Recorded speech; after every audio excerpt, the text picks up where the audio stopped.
Assalamualaikum warahmatullahi wabarakatuh.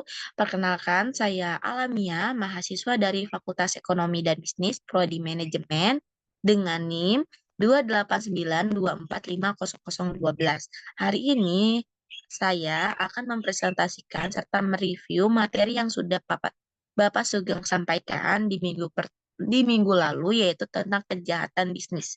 Ya, nah, teman-teman semua, di sini kita membahas tentang pendahuluan terlebih dahulu, gimana terjadinya liberasi perdagangan barang dan jasa secara global yang dikenal sebagai globalisasi telah diterima sebagai kesepakatan dunia. Indonesia juga telah mengakui terjadinya globalisasi tersebut antara lain dengan meratifikasi Konvensi World Bank ICSID, Konvensi New York, dan pendirian World Trade Organization, yaitu WTO. Saat ini banyak negara yang bersungguh-sungguh untuk mengikuti WTO ini ya, supaya diterima jadi anggota WTO ini karena berada di luar WTO itu ya seperti negara yang tidak ya seperti negara yang terisolasi, yaitu tidak ada kehidupan interaksi bisnis antar negara. Kejahatan bisnis modern tersebut diidentifikasi dengan white collar crime, di mana konsep white collar crime ini menunjukkan kesimpulan tindak pidana yang melibatkan tindakan moneter dan ekonomi yang dilakukan oleh orang-orang yang memiliki kedudukan sosial yang tinggi dan terhormat. Indonesia berusaha mengantisipasi kejahatan bisnis modern tersebut walaupun seringkali terlambat, yaitu dengan membentuk berbagai undang-undang yang mengatur kejahatan bisnis. Next. Nah, di sini ada ciri-ciri kejahatan bisnis. Yang pertama, kejahatan kerah putih atau white collar crime. Ya, kejahatan bisnis modern tersebut selalu diidentikan dengan white collar crime, yaitu konsep white collar crime ini menunjukkan sekumpulan tindakan pidana yang melibatkan tindakan moneter dan ekonomi yang dilakukan oleh orang-orang yang memiliki kedudukan sosial tinggi dan terhormat. Yang kedua, itu kejahatan jabatan. Ya, kejahatan jabatan dilakukan oleh individu-individu yang berhubungan dengan jabatan mereka. Pada umumnya, kejahatan ini melibatkan lebih dari satu orang penjabat dari suatu badan hukum. Kejahatan jabatan ini juga terdapat dalam ruang lingkup jabatan yang ada pada pelakunya.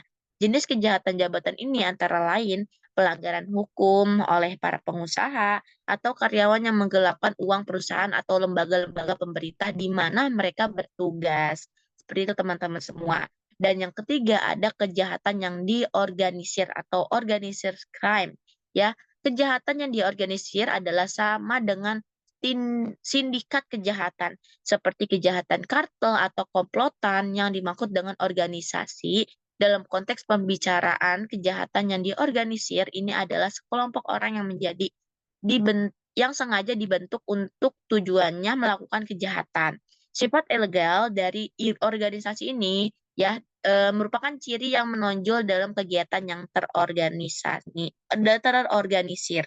Next. Nah, ini ada ntar guys. Ada bentuk-bentuk kejahatan bisnis ya.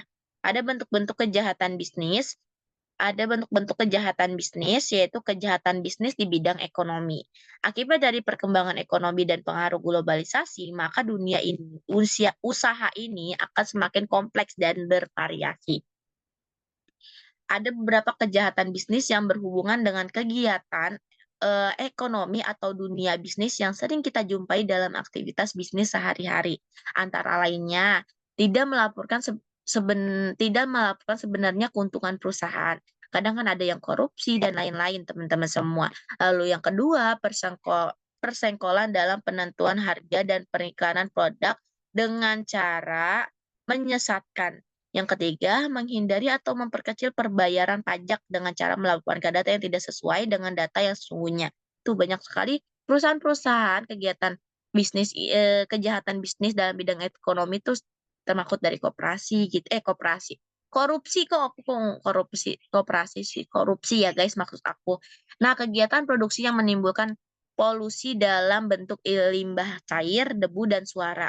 Lalu yang kelima, memberikan sumbangan kampanye politik secara tidak sah atau bertentangan dengan undang-undang. Nah, dapat terjadi dalam beberapa kegiatan bisnis. Modus operasi dari bentuk-bentuk pemberian keterangan yang tidak benar adalah yang pertama, transfer pricing. Praktik transfer pricing ini biasanya terjadi pada pengusaha yang terhubung dalam kelompok usaha. Ya, yang kedua itu ada under invoicing. Dalam transaksi impor atau ekspor seringkali terjadi praktik under pricing. Dalam hal ini, pada transaksi impor, pengusaha atau perusahaan kadangkala meminta rekannya di luar negeri untuk menerbitkan dua invoice, yaitu invoice dengan harga yang sebenarnya untuk perhitungan harga pokok dan satu lagi untuk yang lebih rendah dengan perhitungan untuk kepentingan pembayaran pajak, PPN atau bea masuk dan lainnya. Nah, yang kedua, over invoicing. Over invoicing dilakukan dengan kerjasama dan dukungan dari pihak penjual dalam kegiatan perdagangan. Praktik over invoicing ya untuk memanipulasi harga dimaksudkan untuk mendapatkan keuntungan pribadi. Lalu ada windows dressing. Ini adalah merupakan tindakan untuk mengelabui masyarakat dengan cara menyajikan informasi yang tidak benar. Ya, seperti itu teman-teman semua. Berbagai modus operasi kejahatan ekonomi tersebut akan berkembang terus mengikuti sistem ekonomi suatu negara. Demikian pula masalah money laundering atau pencucian uang yang diperoleh dari berbagai kejahatan seperti perdagangan narkotika, hasil korupsi atau penyelundupan senjata lainnya. Next.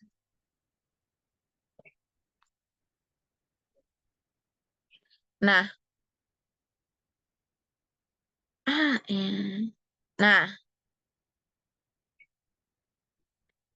eh, Nah, kejahatan bisnis di bidang sosial budaya. Ada juga loh kejahatan bisnis di dalam bidang sosial budaya. Ada beberapa kegiatan yang merupakan kejahatan di bidang sosial budaya, yaitu tindakan yang merugikan pemegang hak cipta. Tindakan yang kurang memperhatikan keamanan dan kesehatan kerja dan sebagainya. Yang pertama ada kejahatan hak cipta. Khususnya di bidang perekaman baik kaset, video maupun audio, maka apa yang dilakukan oleh pelaku kejahatan di bidang hak cipta adalah nyaris sempurna. Oleh karenanya, tindakan pembajakan diketahui setelah perjalanan cukup lama. Selain itu, pembajakan buku-buku juga sangat marak dan dilakukan dengan modus operasi yang juga sangat canggih sehingga sulit untuk dideteksi keasliannya. Itu tuh banyak sekali kan kadang bioskop-bioskop yaitu yang direkam-rekam ya, yang dimana itu melanggar hak cipta teman-teman semua ya. Dan itu tuh susah banget untuk menemukan siapa pelakunya tuh agak lumayan lebih susah ini teman-teman semua ya. Seperti itu teman-teman semua. Dan untuk yang kedua, kejahatan terhadap buruh. Kejahatan bisnis terhadap atau tenaga kerja merupakan perbuatan yang mengabaikan keamanan dengan keselamatan kerja buruh. Ya, sebagai diketahui bahwa dalam kegiatan produksi atau suatu perusahaan, gangguan kesehatan dan atau kecelakaan setiap saat dapat terjadi. Dalam hal ini dapat saja terjadi misalnya akibat bahan bakar yang digunakan, mesin yang digunakan, proses pengolahan dan mengakibatkan embun dan asap yang kotor yang harus dihirup setiap hari oleh buruh serta faktor-faktor lainnya. Ya, hanya saja kadang kan kalau buruh itu tidak diperlakukan sama seperti karyawan karyawan tetap ataupun lain-lain ya, yang dimana kadang tidak ada jaminan ketenaga kerjaan ataupun kesehatan lain-lain ya, teman-teman semua. Maka itu menjadi kejahatan pada buruh gitu, teman-teman semua. Dan yang ketiga itu ada kejahatan bisnis yang menyangkut masyarakat luas. Kejahatan bisnis yang menyangkut masyarakat luas antara lain terjadi dalam bidang lingkungan hidup, kejahatan terhadap konsumen, kejahatan terhadap investor, dan lain sebagainya. Seperti itu teman-teman semua. Next.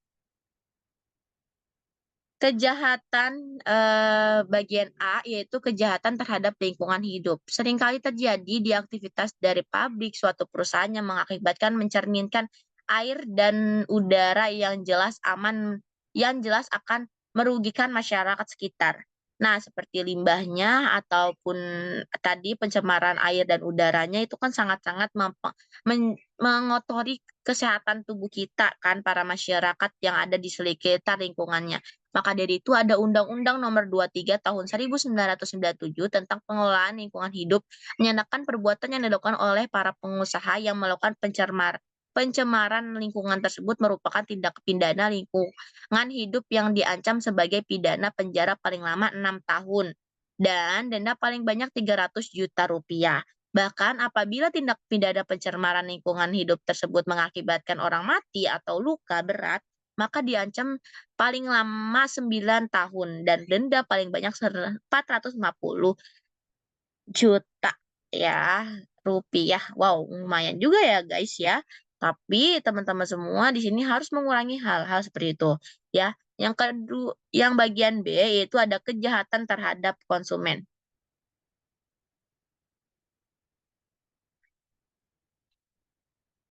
Kejahatan eh, Kejahatan terhadap konsumen. Salah satu bentuk kejahatan bisnis yang dilakukan oleh sebagian pengusaha yang tidak bertanggung jawab adalah memproduksi, mengedarkan, dan menawarkan produk-produk yang berbahaya bagi kesehatan manusia.